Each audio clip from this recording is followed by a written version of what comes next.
Hello ಪ್ರೇರಣಾ students, ಇವತ್ತು ನಾವು employability skills question ಬ್ಯಾಂಕಲ್ಲಿ ಚಾಪ್ಟರ್ ಏಜಸ್ ಕ್ವಶನ್ ನಂಬರ್ 55 ಇಂದ 62 ತನಕ ನೋಡೋಣ. Question number 55, the sum of the ages of Jai, Prem and Sharan is 93 years. 10 years ago, the ratio of their ages was 2:3:4. What is the present age of Sharan? So ಇಲ್ಲಿ ನಾವು ಮುಖ್ಯವಾಗಿ ಅರ್ಥ ಮಾಡ್ಕೋಬೇಕಾಗಿರೋದು present ಒಂದು ನೋಡ್ಕೊಳ್ಳಿ. Present ಅಂದರೆ ಇವತ್ತಿನ ದಿನ ಜೈ, ಪ್ರೇಮ್ ಮತ್ತು ಶರಣ್ ಇವರು 3 ಏಜ್ ವಯಸ್ಸನ್ನು ಕೂಡಿಸಿದ್ರೆ, ಆ್ಯಡ್ ಮಾಡಿದ್ರೆ ಸಮ್ ಈಸ್ 93 ಇಯರ್ಸ್. ಅದೇ ಈ 3 ಜನ 10 years ago, 10 ವರ್ಷದ ಹಿಂದೆ, ಇದು important, the ratio of their ages was 2:3:4. 10 ವರ್ಷದ ಹಿಂದೆ ಅವರ ಏಜಸ್ಸು ಜೈದು 2 ಇದ್ದರೆ, ಪ್ರೇಮ್ದು 3 ಇರುತ್ತೆ, ಶರಣ್ದು 4 ಇರುತ್ತೆ. ಹಾಗಿದ್ದಾಗ what is the present age of Sharan? ಶರಣ್ದು ಇವತ್ತಿನ ವಯಸ್ಸೆಷ್ಟು? ಒಂದು ಸಲ ನಾವು ಪ್ರಶ್ನೆ ಅರ್ಥ ಮಾಡಿಕೊಂಡ್ರೆ ಉತ್ತರ ಕಂಡುಹಿಡಿಯೋದು ಸುಲಭ ಆಗುತ್ತೆ. We are given the sum of the present ages of Jai, Prem and Sharan is equal to 93. 10 years ago, important, their ages were in the ratio of 2:3:4. ಹಾಗಿದ್ರೆ ಹ್ಯಾಕೆ ಕಂಡುಹಿಡಿತೀವಿ? Step by step calculation. Let the ages of Jai, Prem and Sharan 10 years ago be 2x, 3x and 4x. So ಎಕ್ಸ್ನ 1 ಹಾಕ್ಕೊಂಡ್ರೆ 2, 3, 4 ಆಗುತ್ತೆ. 2 ಹಾಕ್ಕೊಂಡ್ರೆ 4, 6, 8 ಆಗುತ್ತೆ.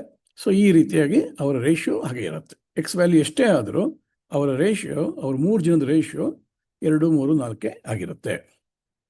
ಈಗ so their present age will be, so ನಾವು ತೊಗೊಂಡಿದ್ದು 10 years ago, 10 ವರ್ಷದ ಹಿಂದೆ ಅವ್ರ ಏಜು 2x, 3x, 4x ಆಗಿದ್ದರೆ, ಇವತ್ತು ಅಂದರೆ 10 ವರ್ಷ ಆದಮೇಲೆ ಜೈದು ಏಜು 2x + 10 ಇರುತ್ತೆ, ಪ್ರೇಮ್ದು 3x + 10, ಶರಣ್ದು 4x + 10. ನಮಗೆ ಇನ್ನೊಂದು ವಿಷಯ ಕೊಟ್ಟಿದ್ದಾರೆ. ಇವತ್ತಿನ ದಿನ, that is today, present age, the sum is 93. ಅಂದರೆ ಈ 3 ಕೂಡಿದಾಗ 93 ಬರುತ್ತೆ. 2x + 10 + 3x + 10 + 4x + 10 is equal to 93. ಅವಾಗ ನೀವು 2x, 3x, 4x ಸಪ್ರೇಟ್ ಮಾಡ್ಬೋದು. 2x + 3x + 4x + 10, 10, 10, 3 ಇದೆ, 30 is equal to 93. So 2 + 3 + 4, 9. 9x + 30 is equal to 93. 30 ಕಡೆ ಕಳಿಸಿದ್ರೆ 9x is equal to 63, x is equal to 9, 7, 63, 7. So ಇವತ್ತಿನ ದಿನ present age of Sharan will be 4x + 10 ಇಲ್ಲಿದೆಯಲ್ಲ. So x is equal to 7 ಅಂತ ನಾವು substitute ಮಾಡಿದಾಗ 4x + 10 ಅಂದರೆ 4 × 7, 28 + 10, 38 years. 38 is the answer. ಇದನ್ನು ನೀವು ಕ್ರಾಸ್ ವೆರಿಫಿಕೇಶನ್ ಮಾಡ್ಬೋದು. ಇವರು 3 ಜನದ ವ್ಯಾಲ್ಯೂನು ಹಾಕ್ಕೊಂಡು ಹೋದರೆ ನಿಮಗೆ 2:3:4 ಅಲ್ಲಿ ಸಿಗುತ್ತಾ ಅಂತ ಗೊತ್ತಾಗುತ್ತೆ 10 years ago. ಓಕೆ, ಸೊ ಆ ಥರ ಎಲ್ಲ ಮಾಡೋದನ್ನು ಅಭ್ಯಾಸ ಮಾಡ್ಕೊಳ್ಳಿ. Next question number 56. If Saurabh is as much elder than Shyam as is younger to Suresh and sum of the ages of Shyam and Suresh is 46 years, then what will be the age of Saurabh after 5 years? ಈ ಪ್ರಶ್ನೆನ ನಾವು ಸ್ವಲ್ಪ ಚೆನ್ನಾಗಿ ಅರ್ಥ ಮಾಡ್ಕೋಬೇಕು. ಇಲ್ಲಿ 3 ಜನ ಇದ್ದಾರೆ, ಸೌರಭ್, ಶ್ಯಾಮ್, ಸುರೇಶ್. ಈ 3 ಜನದ್ದು ಏಜಲ್ಲಿ ಒಂದು ರಿಲೇಷನ್ಶಿಪ್ ಇದೆ. ಏನಪ್ಪ ಅಂದರೆ, Saurabh is as much elder. ಈಗ ನಾವಿಲ್ಲಿ ಸೌರಭ್ ಬರ್ಕೊಳ್ಳೋಣ. ಸೌರಭ್ ಎಲ್ಡರ್ ಟು ಯಾರಿಗೆ? ಶ್ಯಾಮ್ಗೆ. ಸೊ ಹಾಗಿದ್ರೆ ಈ ಕಡೆ ಇರೋಲ್ಲ ಯಂಗರು, ಓಕೆನಾ? ಈ ಕಡೆ ಇದ್ರೆ ಶ್ಯಾಮ್. ಸೊ ಇಲ್ಲಿ Saurabh is elder to Shyam and is younger to Suresh. ಯಾರು? ಸೌರಭ್. ಸೊ ಇಲ್ಲಿ ನಾವು ಸುರೇಶ್ ಇಟ್ಕೊಳ್ಳೋಣ. ಸೊ ಸುರೇಶು 3 ಜನರಲ್ಲಿ, ಸೌರಭ್ 3 ಜನರಲ್ಲಿ ಮಧ್ಯದವನು. ಆದರೆ ಹೇಗಪ್ಪ ಅಂದರೆ, Saurabh is as much elder than Shyam as he is younger to Suresh. ಅಂದರೆ ಸೌರಭ್ಗೂ ಶ್ಯಾಮ್ಗೂ ಏನು ಇಲ್ಲಿ ವ್ಯತ್ಯಾಸ ಇದೆ ವಯಸ್ಸಿನ ವ್ಯತ್ಯಾಸ, ಅದೇ ಡಿಫ್ರೆನ್ಸು, ಅದೇ ವ್ಯತ್ಯಾಸ ಇಲ್ಲೂ ಇರುತ್ತೆ. So Saurabh is as much elder than Shyam as is younger to Suresh. And sum of the ages of Shyam and Suresh is 46 years. ಈ ಸುರೇಶ್ದು ಈ ಶ್ಯಾಮ್ದು ಎರಡು ಏಜ್ ಆ್ಯಡ್ ಮಾಡಿದ್ರೆ 46 years ಆಗುತ್ತೆ. Then what will the age of Saurabh? ಸೌರಭ್ದು ಏಜು 5 years ಆದಮೇಲೆ. ಸೊ ಇಷ್ಟೊಂದು ನಾವು ತಿಳ್ಕೊಂಡು ಹೋಗಬೇಕಾಗಿದೆ, ಅರ್ಥ ಮಾಡ್ಕೋಬೇಕಾಗಿದೆ. ಹೇಗೆ ಮಾಡೋದು ಇದನ್ನು? We are given Saurabh is as much elder than Shyam as is younger to Suresh. ಇದು ಇಂಪಾರ್ಟೆಂಟ್ ಇನ್ಫಾರ್ಮೇಷನ್. ಎರಡನೇದು, sum of Shyam's and Suresh age is 46 years. ಇದೆರಡು ನಮಗೆ ಕೊಟ್ಟಿರೋ ಇನ್ಪುಟ್ಟು ಮುಖ್ಯವಾದ್ದು. ಕಂಡುಹಿಡಿಬೇಕಾಗಿರೋದು we are to find Saurabh's age after 5 years. So ಹೀಗಿರಬೇಕಾದ್ರೆ ಯಾವ ಥರ ಮಾಡೋಣ? ಈಗ ಶ್ಯಾಮ್ದು ಏಜು ಎಕ್ಸ್ ಅಂತ ಇಟ್ಕೊಂಬೋಣ. ಸೊ ನಾವಿಲ್ಲಿ ನೋಡಿದ್ವಿ, ಶ್ಯಾಮ್ ಇಲ್ಲಿ, ಸೌರಭ್ ಇಲ್ಲಿ, ಸುರೇಶ್ ಇಲ್ಲಿ. ಸೊ ಶ್ಯಾಮ್ದು ಎಕ್ಸ್ ಅಂತ ಇಟ್ಕೊಂಡ್ರೆ ನಮಗೆ ಒಂದು ಗೊತ್ತಿದೆ, sum of ages of Shyam and Suresh is 46. So Suresh plus Shyam 46 ಆದರೆ, ಶ್ಯಾಮ್ ಎಕ್ಸ್ ಆದರೆ Suresh age will be 46 minus x ಅಲ್ವೇ? ಈಗ ನೀವು ಶ್ಯಾಮ್ದು ಸುರೇಶ್ ಏಜ್ ಆ್ಯಡ್ ಮಾಡಿದ್ರೆ plus x minus x cancel ಆಗಿ 46 ಆಗುತ್ತೆ. ಅದು ನಮಗೆ ಕೊಟ್ಟಿದ್ದಾರೆ. ಈಗ ಸೌರಭ್ದು ಏಜ್ ಗೊತ್ತಿಲ್ಲ, ನಾವು ವೈ ಅಂತ ಇಟ್ಕೊಳ್ಳೋಣ. ಆವಾಗ ಏನಾಗುತ್ತೆ, from the equation Saurabh is as much older than Shyam as is younger to Suresh. ಇದು ನಮ್ಗೆ ಗೊತ್ತಿದೆ. ಸೊ ಏನಪ್ಪ ಅಂದರೆ, ಸೌರಭ್ಗೂ ಸುರೇಶ್ಗೂ ಏನು ವ್ಯತ್ಯಾಸ ಇದೆ ವಯಸ್ಸಿನಲ್ಲಿ, ಅದೇ ಡಿಫ್ರೆನ್ಸು ಸೌರಭ್ ಶ್ಯಾಮ್ಗೂ ಇರುತ್ತೆ.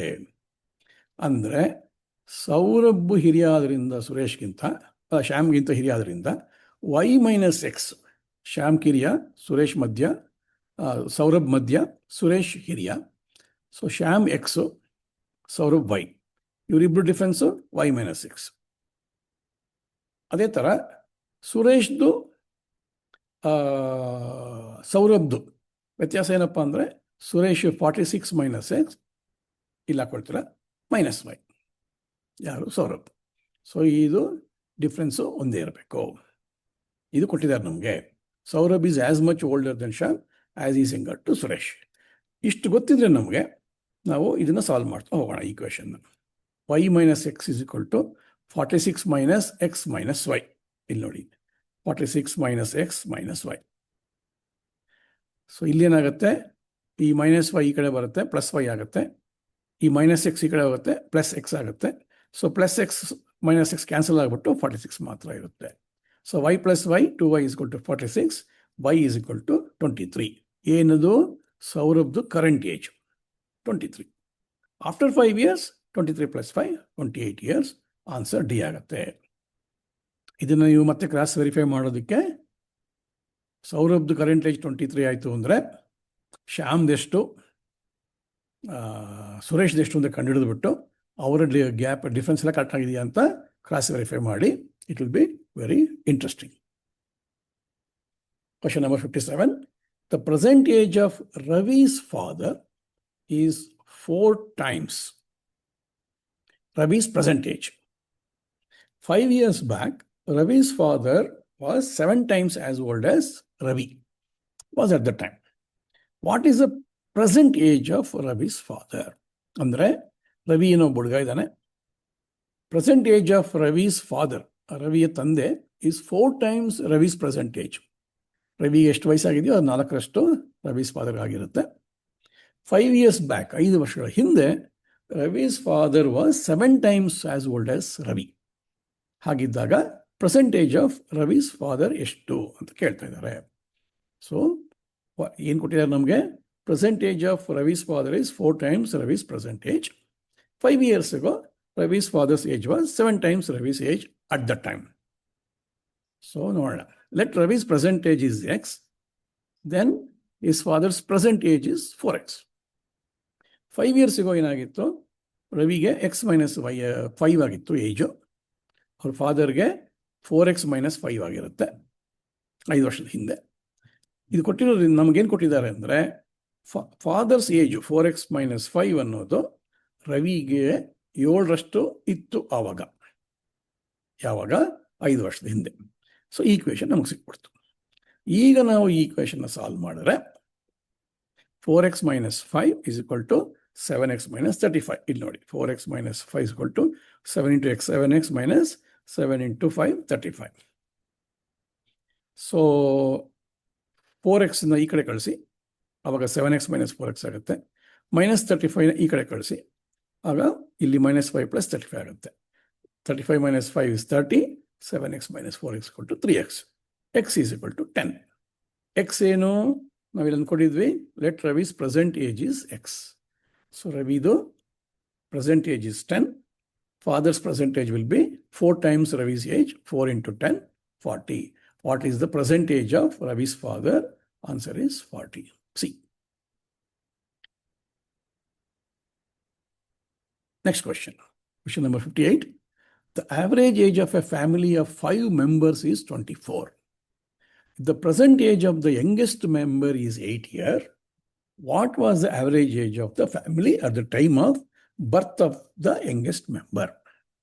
ಪ್ರಶ್ನೆ ಅರ್ಥ ಮಾಡ್ಕೋಬೇಕು. ಒಂದು ಫ್ಯಾಮಿಲಿನಲ್ಲಿ 5 ಜನ ಇದ್ದಾರೆ. 1, 2, 3, 4, 5 ಜನ. ಇವರ ವಯಸ್ಸು ಗೊತ್ತಿಲ್ಲ ನಮಗೆ.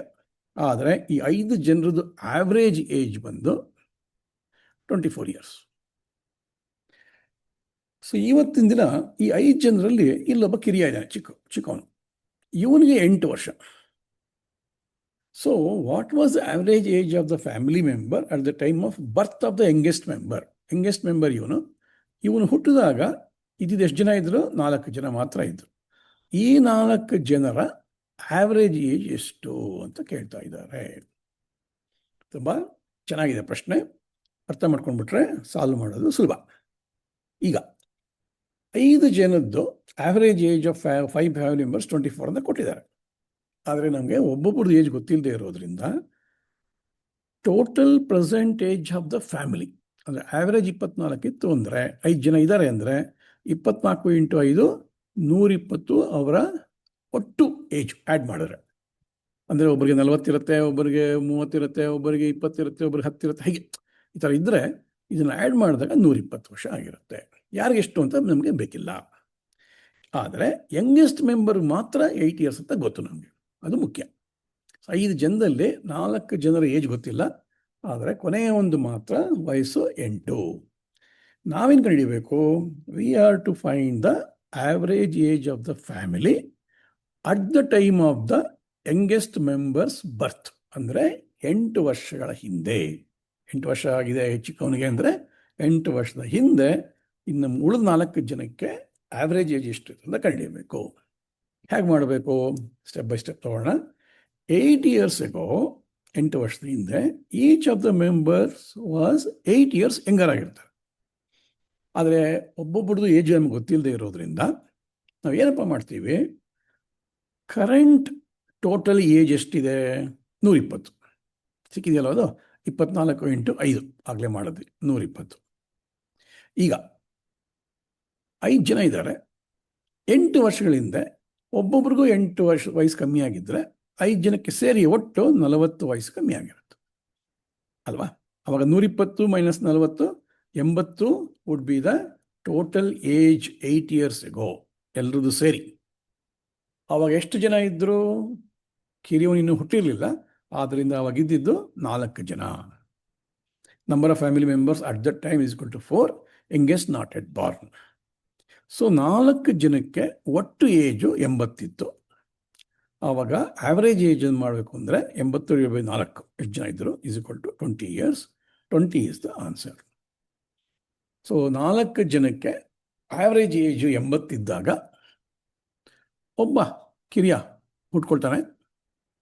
ಅದಾದ ಮೇಲೆ 8 ವರ್ಷ ಆದಮೇಲೆ ಇವೊಂದು ಸೇರಿಸಿ 5 ಜನದ್ದು ಆವ್ರೇಜ್ ಏಜ್ 24, ಒಟ್ಟು 120 ವರ್ಷ, ಆವ್ರೇಜು 24 ವರ್ಷ. ಹುಟ್ಟಿರೋ ಪ್ರಾಬ್ಲಮ್ಗೆ ಇದು ಟ್ಯಾಲಿ ಆಗುತ್ತೆ. Question number 59. The present age of Akhil is 3 times that of Nirmal. 3 years hence, the age of Akhil will become 4 years more than Nirmal age. The present age of Akhil is ಎಷ್ಟು ಅಂದರೆ ಇಲ್ಲಿ ಅಖಿಲ್ ಇದ್ದಾನೆ, ಇವತ್ತಿನ ದಿನ present age of Akhil is 3 times that of Nirmal. ನಿರ್ಮಲ್ಗೆ ಎಷ್ಟು ವಯಸ್ಸಾಗಿದೆಯೋ ಅದ್ರ 3ರಷ್ಟು ವಯಸ್ಸು ಅಖಿಲ್ಗಾಗಿದೆ ಇವತ್ತು. 3 years ಹೆನ್ಸ್.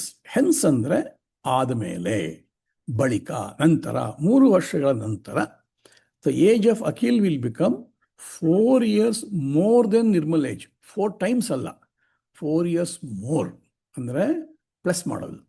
3 times ಅಂದರೆ ಇಂಟು ಮಾಡೋದು. ಮೋರ್ ಅಂದರೆ ಪ್ಲಸ್, ಲೆಸ್ ಅಂದರೆ ಮೈನಸ್.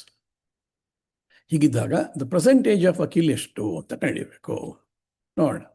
ನಮಗೆ we are given Akhil's present age is 3 times that of Nirmal. After 3 years, Akhil's age will be 4 years more than Nirmal's age. So step by step ಏನಪ್ಪ ಅಂದರೆ method, let Nirmal's present age is equal to x. Nirmal x ಅಂತ ಕೊಟ್ಬಿಡೋಣ. ಆವಾಗ Akhil's present age will be 3x, 3 times 3x. 3 ವರ್ಷ ಆದಮೇಲೆ after 3 years ನಿರ್ಮಲ್ಗೆ 3 ವರ್ಷ add ಆಗುತ್ತೆ, x + 3. ಅಖಿಲ್ಗೂ 3 ವರ್ಷ ಆ್ಯಡ್ ಆಗುತ್ತೆ, 3x + 3 ಅಲ್ವಾ. ಈಗ ಇನ್ನೊಂದು ಕೊಟ್ಟಿದ್ದಾರೆ ಇಲ್ಲಿ, Akhil's age will be 4 years more ಅಂತ. ಅಂದರೆ ಫ್ರಮ್ ದ ಕ್ವಶನ್ 3x + 3 ಒಂದು ಯಾರ್ದು age? Akhil's age. Akhil's age will be 4 years more. x + 3 ಯಾರ್ದು ಏಜ್ ಇಲ್ಲಿ? Nirmal age. 4 years more than Nirmal's age. x + 3 Nirmal's age, 3x + 3 Akhil's age. 3 ವರ್ಷ ಆದಮೇಲೆ ಅಖಿಲ್ದು ನಿರ್ಮಲ್ಗಿಂತ 4 ಜಾಸ್ತಿ ಇರುತ್ತೆ, ಅಂದರೆ +4 ಇರುತ್ತೆ. ಈ ಈಕ್ವೇಷನ್ ಸಾಲ್ವ್ ಮಾಡಬೇಕು. 3x + 3 is equal to x + 3 + 4 7. ಈ ಎಕ್ಸನ್ನು ಈ ಕಡೆ ಕಳಿಸೋಣ, ಈ 3ನ ಈ ಕಡೆ ಕಳಿಸೋಣ. 3x - x is 2x. 7 - 3 is equal to 4. x is equal to 2. ಏನು ಎಕ್ಸ್ ಅಂದರೆ ಏನು? Nirmal's present age is 2 years. ನಾವು ಕಂಡುಹಿಡಿಯಬೇಕಾಗಿರೋದೇನು? Present age of Akhil. Akhil is 3 times of Nirmal. So Akhil's present age is 3x, 3 times of Nirmal to 6 years. Answer is D, 6 years. ಇದನ್ನೆಲ್ಲ ನಾವು cross verification ಮಾಡ್ತಾ ಇರಬೇಕು. ಈಗ ನಾವೇನು ಕಂಡುಹಿಡಿದ್ವಿ? ಅಖಿಲ್ದು ಇವತ್ತಿನ ಏಜು 6, ನಿರ್ಮಲ್ದು 2, ಇಬ್ಬರು ಅಣ್ಣ ತಮ್ಮಂದರು, ಚಿಕ್ಕ ಮಕ್ಕಳು. 3 years ಹೆನ್ಸ್ ಅಂದರೆ 3 ವರ್ಷ ಆದಮೇಲೆ ಇಬ್ಬರಿಗೂ 6ನೇವನಿಗೆ 9 ಆಗುತ್ತೆ, 2ನೇವನಿಗೆ 6 ಆಗುತ್ತೆ, 5 ಆಗುತ್ತೆ. +3, 2 + 3 5 ಆಗುತ್ತೆ. ಇವರಿಬ್ಬರಿಗೂ ಗ್ಯಾಪ್ ಎಷ್ಟಿದೆ? 4 years ಮೋರ್ ದೆನ್ ನಿರ್ಮಲ್. 9ಗೂ 5ಗೂ ಗ್ಯಾಪು 9 - 5 = 4. ಇದು ನಮಗೆ ಪ್ರಾಬ್ಲಮ್ ಸರಿಯಾಗಿ ಮಾಡಿದ್ದೀವಿ ಅಂತ proof. Question number 60. The age of Vivek is 54 years. If Shyam's age is 36% more than that of Vivek, what percent is Vivek's age less than Shyam? ಇದೊಂದು ಸ್ವಲ್ಪ twist ಮಾಡಿಕೊಟ್ಟಿರುವಂಥ ಪ್ರಶ್ನೆ. ನಮ್ಮ ಪರ್ಸೆಂಟೇಜ್ ಹೆಂಗೆ ಕಂಡುಹಿಡಿತೀವಿ ಅಂತ ಅಷ್ಟೇ. ಇದು ಏಜ್ ರಿಲೇಟೆಡ್ ಅಲ್ಲ, ಪರ್ಸೆಂಟೇಜ್ ರಿಲೇಟೆಡ್. ಆದರೂ ಕೂಡ ವಿವೇಕ್ಗೆ ಈಗ 54 ವರ್ಷ, ಶ್ಯಾಮ್ಗೆ ಎಷ್ಟು ಅಂತ ಗೊತ್ತಿಲ್ಲ. ಆದರೆ ವಿವೇಕ್ಗಿಂತ +36% ಜಾಸ್ತಿ ಇದೆ. ಸೊ +36% ಕಂಡುಹಿಡಿದಾಗ ಇದು ಏನೋ ಒಂದು ನಂಬರ್ ಬರುತ್ತೆ, ಗೊತ್ತಿಲ್ಲ, ಇದೇನೋ ಒಂದು ನಂಬರ್ ಬರುತ್ತೆ. ಅದು ಇವತ್ತು ಶ್ಯಾಮ್ದು ಏಜು. ಅದು ಬಂದಮೇಲೆ ಈಗ Vivek age Shyam age compare ಮಾಡಿದ್ರೆ ಎಷ್ಟು ಪರ್ಸೆಂಟೇಜ್ ಲೆಸ್ ಅಂತ ಹೇಳಬೇಕು. ಅದು 36% ಆಗಿರೋದಿಲ್ಲ. ಹಾಗಂತ 100 - 36 ಅಂತ ಹೇಳಿಬಿಟ್ಟು 64% ಅಂತಲೂ ಹೇಳೋಕ್ಕಾಗಲ್ಲ. ನಾವೀಗ ಕಂಡುಹಿಡಿಯಬೇಕು. ಹಿಡಿದು ಅದನ್ನು ಹೇಳಬೇಕು. ಹ್ಯಾಕೆ ಕಂಡುಹಿಡಿಯೋದು? We are given Vivek's age is equal to 54 years. Shyam's age is 36% more than Vivek's age. ಇದು ಕೊಟ್ಟಿದ್ದಾರೆ. We have to find what percent is Vivek's age less than Shyam's age. ಹ್ಯಾಕೆ ಕಂಡುಹಿಡಿಯೋದು ನೋಡೋಣ. ಸ್ಟೆಪ್ 1ನಲ್ಲಿ ಶ್ಯಾಮ್ಸ್ ಏಜ್ ಕಂಡುಹಿಡಿಯೋಣ. ಶ್ಯಾಮ್ದು ಏಜ್ ಎಷ್ಟಿದೆ? Vivek age 54 plus 36% of Vivek age. 36% ಆಫ್ 54 ಅಂದರೆ 54 ಪ್ಲಸ್ 36/100 × 54. ಇದನ್ನು ನೀವು ಕ್ಯಾಲ್ಕುಲೇಟರಲ್ಲಿ ಮಾಡಬೇಕು. ಮಾಡಿದಾಗ 19.44 ಬರುತ್ತೆ. ಸೊ 54 ಪ್ಲಸ್ 19.44 ಆದರೆ 73.44 ಆಗುತ್ತೆ. ಸೊ ಇದನ್ನು ನಮಗೆ ಈಗ ಶ್ಯಾಮ್ದು ಏಜ್ ಸಿಕ್ಬಿಡ್ತು. ವಿವೇಕ್ ಏಜ್ ಗೊತ್ತಿದೆ 54 ಅಂತ. ಈಗ ಸ್ಟೆಪ್ 2ನಲ್ಲಿ calculate what percent Vivek's age is less than Shyam. So ಈಗ ಶ್ಯಾಮ್ದು ಏಜ್ ಎಷ್ಟು? 73.44 minus Vivek age divide by Shyam's age ತಗೋಬೇಕು. ಯಾಕೆ? ನಾವು ವಿವೇಕ್ ಏಜನ್ನು ಶ್ಯಾಮ್ ಏಜ್ ಜೊತೆಗೆ ಕಂಪೇರ್ ಮಾಡ್ತಾ ಇದ್ದೀವಿ. ಇಲ್ಲೇನು ಮಾಡಿದ್ವಿ? ಶ್ಯಾಮ್ ಏಜನ್ನು ವಿವೇಕ್ ಏಜ್ ಜೊತೆ ಕಂಪೇರ್ ಮಾಡಿದ್ರಿಂದ ಆಯಿತಾ. ಸೊ 36% ನಾವು ಡಿವೈಡ್ ಬೈ 100 ಮಾಡ್ಕೊಂಡಿದ್ವಿ.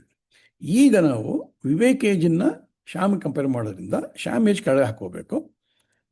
73.44 minus 54 is 19.44 divide by 73 into 100 ಮಾಡಿಕೊಂಡ್ರೆ 26.47% ಬರುತ್ತೆ. ಅದು ಆಪ್ಷನ್ ಎಗೆ ಹತ್ತಿರ ಇರೋದೆ, ಅದಕ್ಕೆ 26% ಅಂತ ನಾವು ಮಾರ್ಕ್ ಮಾಡ್ಬೋದು. Next question 61. Ashok is 3 years elder than Balu, who is now 4 times as old as Jaswant. Jaswant is now 6 years old. What was Ashok's age when Jaswant was born? ಇಲ್ಲೂ ಅಷ್ಟೇ, ಇದು ಏಜ್ ರಿಲೇಟೆಡ್ ಆದರೂ ಕೂಡ ನಾವು ಅಡಿಷನು ಸಬ್ಟ್ರಾಕ್ಷನಲ್ಲಿ ಸಿಕ್ಬಿಡುತ್ತೆ. ಇಲ್ಲಿ ಪ್ರಶ್ನೆ ಅರ್ಥ ಮಾಡ್ಕೋಬೇಕು ಅಷ್ಟೇ.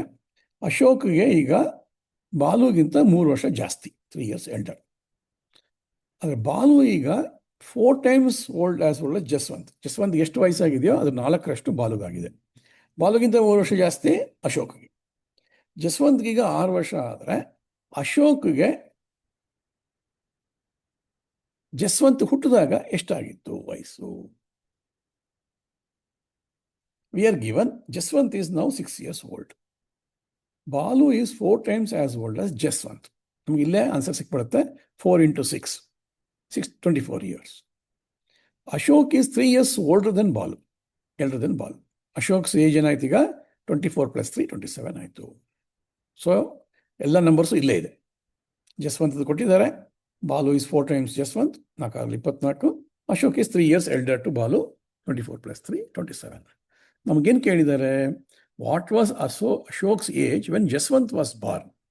ಸೊ ಅಶೋಕ್ದು ಕರೆಂಟ್ ಏಜ್ ಎಷ್ಟಿದೆ? 27 ಇದೆ. ಜಸ್ವಂತದ ಕರೆಂಟ್ ಏಜ್ ಎಷ್ಟಿದೆ? 6 ಇದೆ. ಅಂದರೆ 6 ವರ್ಷದ ಹಿಂದೆ ಜಸ್ವಂತ್ ಹುಟ್ಟಿದಾಗ 27 - 6 21 years ಆಗಿತ್ತು. ಯಾರಿಗೆ? ಅಶೋಕ್ಗೆ. Option C. ಪ್ರಶ್ನೆ 62. The sum of ages of 5 children born at the intervals of 3 years each is 50 years.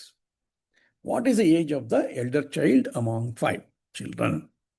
ಇಲ್ಲೂ ಅಷ್ಟೇ ಪ್ರಶ್ನೆ ಅರ್ಥ ಮಾಡ್ಕೋಬೇಕು. 5 ಜನ ಮಕ್ಕಳಿದ್ದಾರೆ.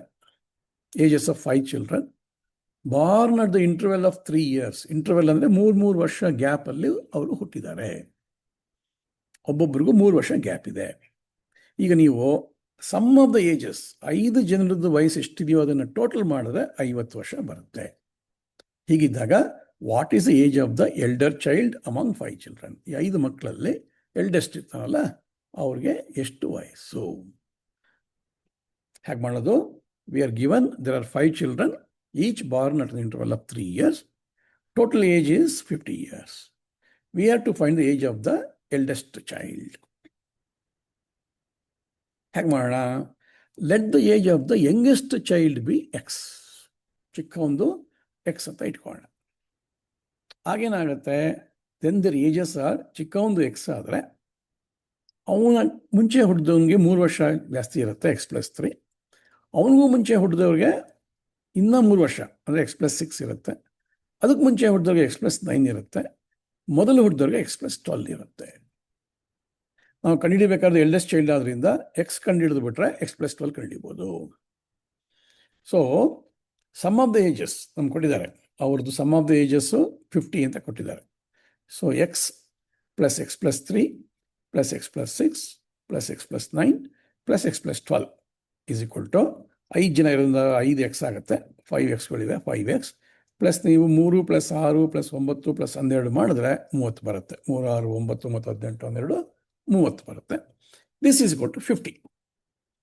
So 5x plus 30 is equal to 50. 30ನ ಈ ಕಡೆ ಕಳಿಸಿದ್ರೆ 5x is equal to 20.